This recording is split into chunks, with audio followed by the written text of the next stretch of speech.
వరంగల్ జిల్లా వర్ధనపేట మండలంలో దొండగులు రెచ్చిపోయారు. ఇల్లందులో ఎస్ఆర్ఎస్పీ కెనాల్ గేట్లు ఎత్తారు. దీంతో నీళ్లు వృధాగా పోతున్నాయి.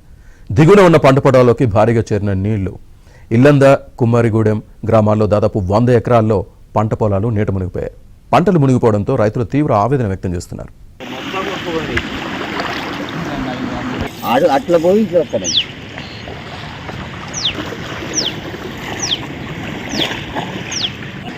మొత్తం ఇప్పుడు ఇవాటికి వారంలో కింద పెట్టి అన్న మొత్తం ఇప్పుడు ఆరుగురు రాత్రి రోజు పోతున్నాయి. ఒక లేవని పోతున్నాయి, ఒక లేవని పోయినా మేము కూడా మాట్లాడలే, సరే పోనీ అంటున్నాం. ఇప్పుడు ఏం లేదు, ఇప్పుడు అడ్డం ఇప్పుడు పొత్తగాను అట్కన కూడా చెప్పినప్పుడు వాళ్ళు కూడా ఏ సీఆకు మనకు ఇది అయినట్టు కెనలో కూడా ఫోన్ చేసినప్పుడు వాళ్ళు కూడా వస్తలేరు. ఇక వాళ్ళకి అంతా అవసరం కూడా రోజు తిరగాలి, ఎవడు తిరగాలి. ఇప్పుడు ఇన్ని పొలాలు ఇన్ని పైసలు పెట్టుకున్నాం. ఇప్పుడు మేము ఏం లేదు, మందు పోసుకొని దాచేటట్టున్నాము. మాకు ఎవడైనా వచ్చి మాకు సహకారం చేస్తారా సేరా? ఇప్పుడు ఏం చేయాలి మరి? ఇప్పుడు ఏదన్నా నైట్ ఎవరో గుర్తు తెలియని వ్యక్తులు మొత్తం 53 DBM నెంబర్ మొత్తం లేపిపోయేసరికి ఇప్పుడు కనీసం 60-70 ఎకరాలు మా రైతులు మొత్తం ఆ పంట పొలాలన్నీ నాట్లన్నీ కొట్టుకుపోయినాయి అన్న. మేము మళ్ళీ నాటేయాల్సి వస్తుంది, అంత ఇబ్బందులు ఉన్నామన్న. కనీసం 40-50 ఎకరాలు మొత్తం ఆగం అడిగినాయి అన్న.